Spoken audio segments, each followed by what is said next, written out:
Today we are going to start third poem, that is Keeping Quiet by Pablo Neruda. So Pablo Neruda is the pen name of the poet. Means उसने ये name अपना सिर्फ poems लिखने के लिए ही use किया है. And he had won the Nobel Prize for Literature in the year 1971. In this poem, the poet talks about the necessity of quiet introspection and creating a feeling of mutual understanding about human beings. So, the main theme of this poem is peace and unity, introspection and mutual understanding. The poet wants to say that there should be peace and unity among the people who are living on the earth. Secondly, there is the need of introspection. Introspection क्या होता है? अपने आप को झांक के देखना, अपने पॉजिटिव और नेगेटिव पॉइंट्स का पता करना कि हमारी पॉजिटिविटीज क्या है, हमारी नेगेटिविटीज क्या है. मतलब अगर सपोज हमसे कोई पूछता है कि व्हाट आर यू, या टेल अबाउट योरसेल्फ, तो अगर हमने क्वाइट इंट्रोस्पेक्शन की हो, हमने अपने आप को इंट्रोस्पेक्ट करके देखा हो, then we would be able to tell the answer at once. And the third is mutual understanding. Mutual understanding क्या होती है? एक दूसरे की बात मान के अंडरस्टैंडिंग के साथ आगे बढ़ना. Right? So these are the three themes of the poem. Now we will count to 12 and we will all keep still. For once on the face of the earth, let us not speak in any language. Let us stop for 1 second and not move our arms so much.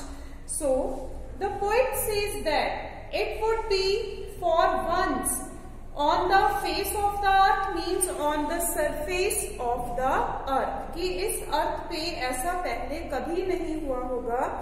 That we will keep quiet and at the time when we will be quiet, we will count up to 12. मतलब हमने 12 तक count करना है और वो count हमने मन में करना है, आवाज से नहीं करना है. For once on the face of the earth, let us not speak in any language. And once on the surface of the earth, ये पहली बार होगा जब अर्थ पे no one would be speaking in any language. Right? Language can be verbal language and that can be the language of gestures also. कि हम मुंह से भी बोल के करने वाली जो भी बातें होती हैं, जहाँ क्लास में बैठ के जो इशारेबाजी चलती है, ठीक है, दोनों तरह की बातें हो सकती हैं, लेकिन किसी भी तरह की बात नहीं करनी है. पोएट का मतलब ये है कि जब तक 12 तक काउंट करना है तब तक सभी ने साइलेंट रहना है. There should be no verbal movement and there should be no movement of the body. Let us stop for 1 second and not move our arms so much. Right? Now there are two types of arms. One arms are the parts of our body and second arm are the weapons. So the poet says that for 1 second, when we will be counting up to 12, till that time there will be no movement of any type. There would be no movement of our arms and no movement of any weapons. Means कोई भी किसी तरह की लड़ाई नहीं हो रही होगी उस टाइम पे. It would be an exotic movement without rush, without engines. We would all be together in a sudden strangeness. The poet says that it would be an unusual time. Exotic means unusual time. ये एक ऐसा time होगा when there would be no rush. Rush means hurry. लोगों को कोई जल्दी नहीं होगी. And there would be no engines moving. Engines moving means there would be no machines working. We would all be together in a sudden strangeness, and all the people would be together, and it would be a surprising moment for everyone. Fishermen in the cold sea would not harm whales. What is the work of fishermen? To catch the fish. They catch every type of fish, and here specifically the poet has used the word whales.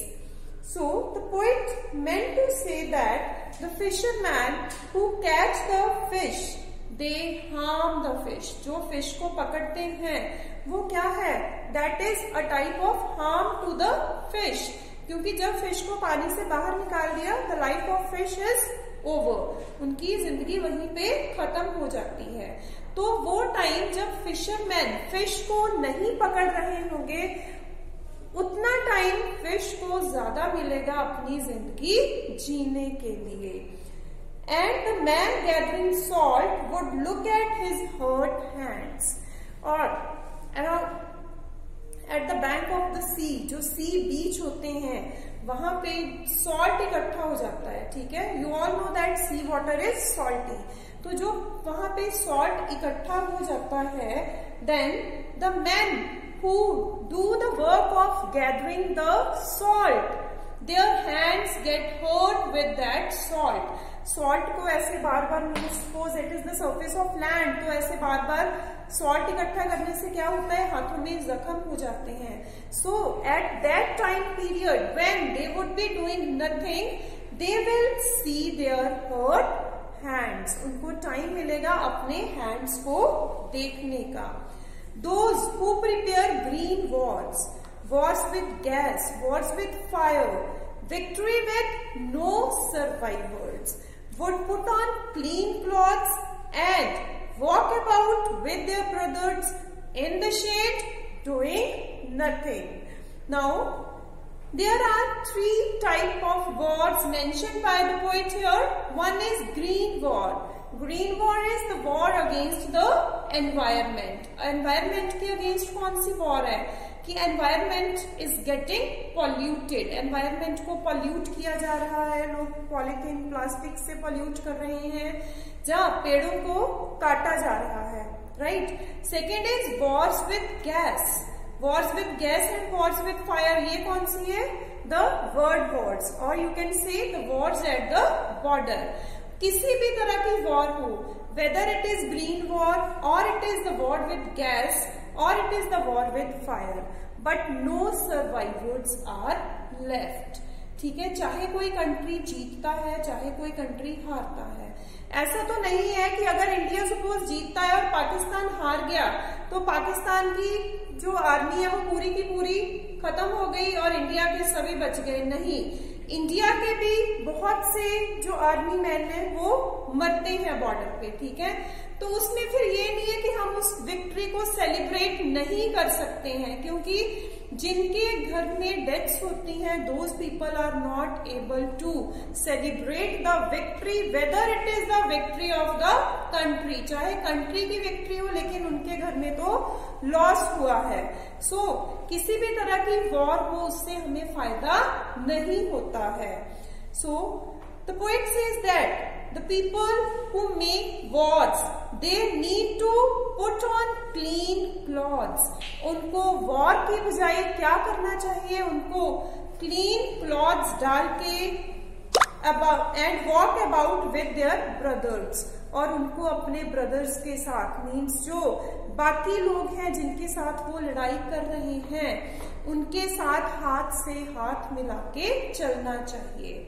In the shade, doing nothing. In the shade of the trees, when they would be doing nothing, but that will be the actual victory for the two countries when there would be no war. What I want should not be confused with total inactivity. Now, the poet here wants to clear one thing, that when they would not be doing any work, it doesn't mean that there would be complete inactivity, complete idleness. मतलब poet का क्या है कि जब कोई भी काम नहीं हो रहा होगा, इसका मतलब ये नहीं है कि उस टाइम पे हम आइडल होंगे, हम लेजी होंगे, हम सुस्त होंगे। No, life is what it is about, कि लाइफ को क्या बोला जाता है कि लाइफ हमेशा चलती रहती है, कभी रुकती नहीं है। तो पॉइंट ये ह्यूमन बीइंग्स को क्लियर करना चाहता है कि जो ये पॉइंट ऐड किया जा रहा है कि हम 1 to 12 तक काउंट करेंगे और उस टाइम पे कोई काम नहीं कर रहे होंगे, that should not be death. ठीक है, क्योंकि डेथ का मतलब होता है जिंदगी एकदम से रुक जाती है, लेकिन जब 1 से 12 तक काउंट करना है और उसके बाद चल पड़ना है, इसका मतलब क्या है कि हम टोटली इनएक्टिव नहीं है, हम टोटली आइडल नहीं है। We have stopped only to check ourselves. We have stopped only to check the positive and negative points which we are having. I have no truck with death.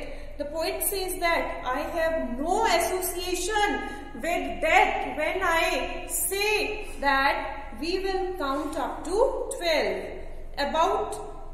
If we were not so single-minded about keeping our lives moving and for once could do nothing, perhaps a huge silence might interrupt this sadness of never understanding ourselves and of threatening ourselves with death. So, the poet says that I have no association with death and we need not focus on one thing. Our lives should always go on moving, कि हमारी जिंदगी चलती रहेगी। अगर हम 12 count करने तक means हम अगर 1 या 2 सेकंड्स के लिए रुक जाते हैं तो उससे हमारी लाइफ जो है वो रुकने वाली नहीं है। उस टाइम पे हम क्या चेक करेंगे कि हमने आज तक क्या अच्छा किया, क्या बुरा किया, और जो हम आगे बुरा करने वाले हैं उस चीज से हम अपने आप को रोक पाएंगे। For once we could do nothing, at that when we would not be doing anything, at that time a huge silence might interrupt this sadness. A silence would interrupt this sadness. जब हम silent होके, एक बार तो poet ने ये बोला कि जब कोई काम नहीं कर रहा होगा कोई भी, तो हम क्या सोचेंगे कि कितनी सैडनेस है लाइफ में, वी आर गेटिंग बोर्ड। लेकिन जब हमें ये काम मिलेगा कि जब तक हमने चुप रहना है तब तक हमने अपने आप को चेक करना है, तो हमारी लाइफ से वो सैडनेस चली जाएगी and we would be active once again, तो हम दोबारा से एक्टिव हो जाएंगे। Perhaps a huge silence and this silence would interrupt the sadness of never understanding ourselves, क्योंकि इससे पहले हमने अपने आप को कभी भी अंडरस्टैंड नहीं किया होगा और वो टाइम होगा जब हम अपने आप को भी अंडरस्टैंड करेंगे। अदरवाइज हम बाकियों को ही समझाते हैं that we know everything and you know nothing. हमें हर एक बंदा यही सोचता है कि जो मेरे को ज्यादा पता है और मैं नेक्स्ट पर्सन है जो उसको समझा सकता हूँ। And of threatening ourselves with death, threatening means posing a threat. तो उस टाइम पे सभी ये अंडरस्टैंड करेंगे that the time when we were not doing anything, at that time we were not wasting the time, but that was also a positive aspect of life. So there would be no fear of death also. Perhaps the earth can teach us as when everything seems dead and later proves to be alive. यहाँ पे the poet says that we can take the example of earth, we can learn many things from the earth, कि earth हमें सिखाती है बहुत सी चीजें, कैसे कि there is the variation in seasons, there are changing seasons, earth से हम season सीखते हैं, ठीक है। पहले जैसे विंटर आता है, स्प्रिंग, विंटर के बाद स्प्रिंग आएगा, फिर समर आएगा, मॉनसून आएगा, ऑटम आएगा, ठीक है। एक सीजन आता है, उसके बाद लाइफ रुक तो नहीं जाती, धरती कभी भी रुकती नहीं है, धरती पे जिंदगी कभी रुकती नहीं है, साथ के साथ ही नेक्स्ट सीजन आ जाएगा, लेकिन हम फील करते हैं, ठीक है। अब जैसे विंटर एकदम से आनी स्टार्ट होगी तो ऐसा तो नहीं हुआ कि समर के बाद फिर 10 दिन सब कुछ एकदम से स्टॉप हो गया था और उसके बाद फिर नए सीजन ने उठना शुरू किया। It's not like that. So the earth teaches us many things and we need to get inspiration from earth, that it is very exotic moment when all the things seems dead and they prove alive afterwards, कि जब एक बार तो सब चीजें dead की तरह लगेगी और बाद में दोबारा there would be equal hustle and bustle. Now I will count up to 12 and you keep quiet and I will go. So the poet says that now I will count up to 12 and the time when I will be counting up to 12, you all will keep still, and then when the counting up to 12 will be over, I will go and you will start your work.